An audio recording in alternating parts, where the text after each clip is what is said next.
Ustadz, gimana ya cara supaya kita nggak gampang bosen? Gimana ya caranya biar iman kita tuh ketika lagi futur, lagi drop itu tetap fresh gitu. Terus kalau misalnya kita kangen dengan liburan, kangen dengan hiburan, itu gimana caranya? Nah, di sini saya pengen nyampein bahwa iman, perasaan, fisik, tenaga kita itu fitrah kehidupan di dunia itu kayak gitu. Yazidu wa yanqus. Dia kadang-kadang menjadi kuat, kadang-kadang dia menjadi lemah. Itulah fitrah dari kehidupan manusia.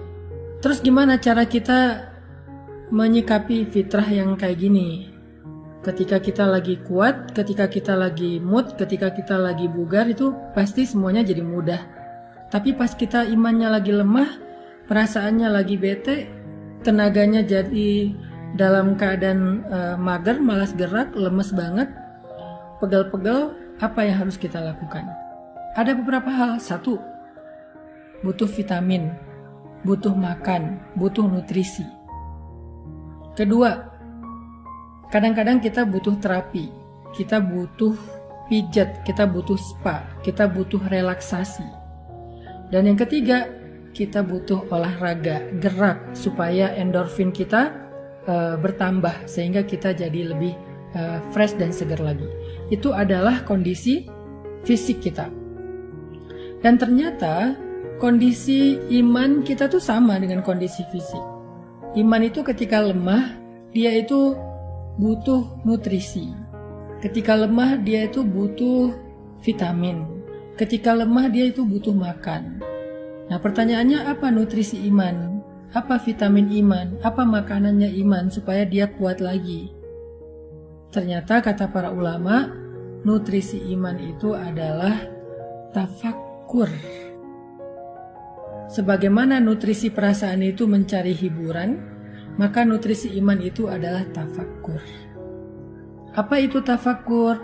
Tafakkur itu memikirkan tentang kebesaran Allah. Itu nutrisi iman. Inna fi khalqis samawati wal ardi wa ikhtilafil laili wan nahar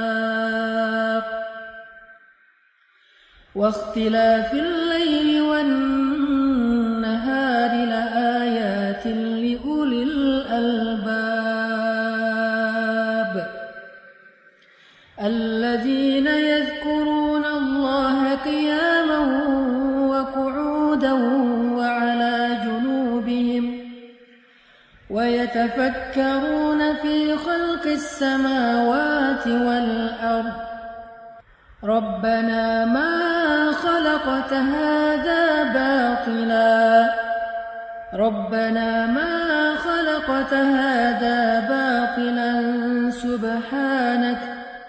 سبحانك فقنا عذاب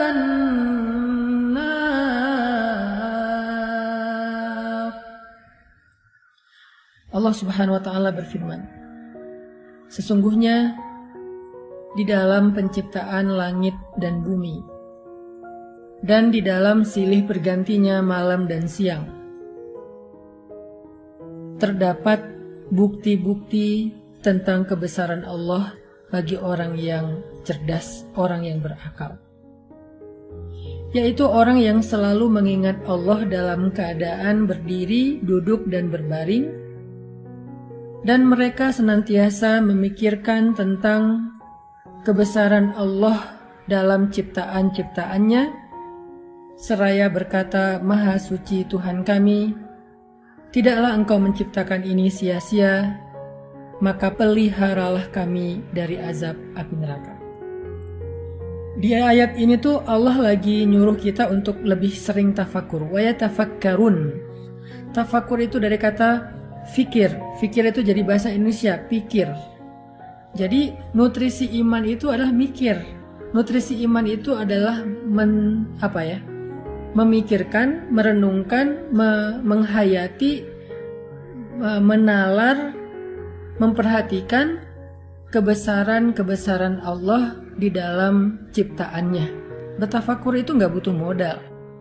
kita bisa keluar sebentar, ngelihat langit, di situ kita bisa tafakur.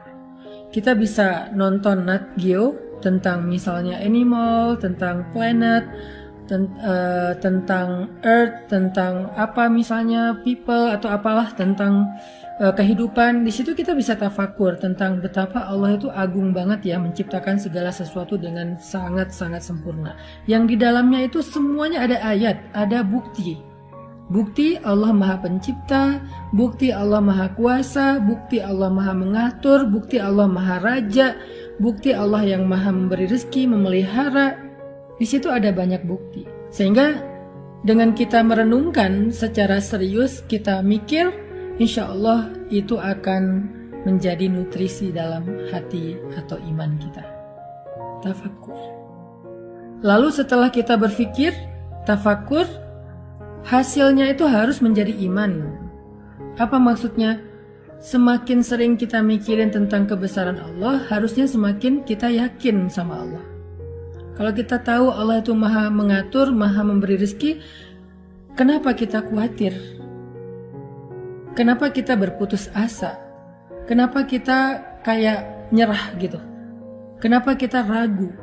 Kenapa kita nggak mau ngapa-ngapain? Kenapa kita akhirnya kayak mundur?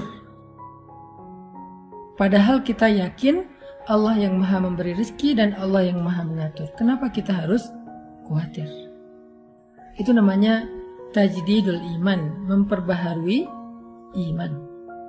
Sehingga kalau kita dengan mudah bisa mentafakuri tentang bukti kehebatan seseorang di balik suatu produk, di balik suatu karya, harusnya kita bisa lebih mudah mengagumi Allah yang punya karya-karya yang maha besar di alam semesta.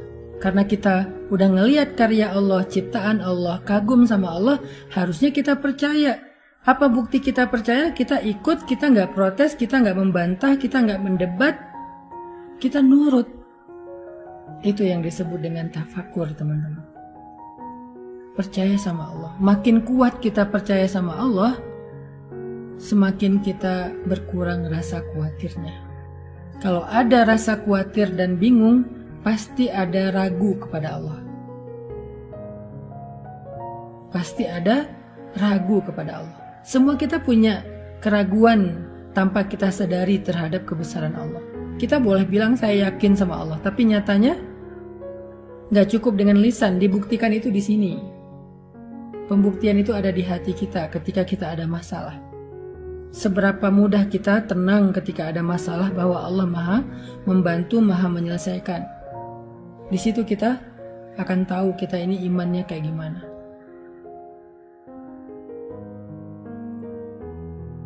Sehingga keraguan itulah yang mengganggu kita. Keraguan itulah yang membuat kita gak nyaman. Keraguan itulah yang membuat kita mengeluh. Keraguan itulah yang membuat kita menyesal dengan satu kebaikan. Keraguan itulah yang membuat kita galau. Keraguan itulah yang membuat kita berputus asa. Sehingga salah satu cara untuk mengurangi keraguan kita, mengikis keraguan kita terhadap Allah adalah tafakur. Kekaguman, keyakinan, ketenangan. Untuk bisa kagum, kita harus mikir, kita harus ngelihat bukti-bukti Allah itu Maha Agung. Setelah kita melihat, mikir, merenungkan, kita jadi yakin sama Allah. Semakin kita yakin, semakin kita tenang dalam hidup. Kita yakin Allah yang menentukan jodoh, kita tenang soal jodoh. Kita yakin Allah yang menentukan rezeki, kita tenang untuk mencari rezeki, gak khawatir. Kita tugasnya hanya ikhtiar yang halal, Allah yang menentukan. Kita yakin Allah yang Maha menyembuhkan, kita tenang melewati ujian sampai kita diberikan kesembuhan.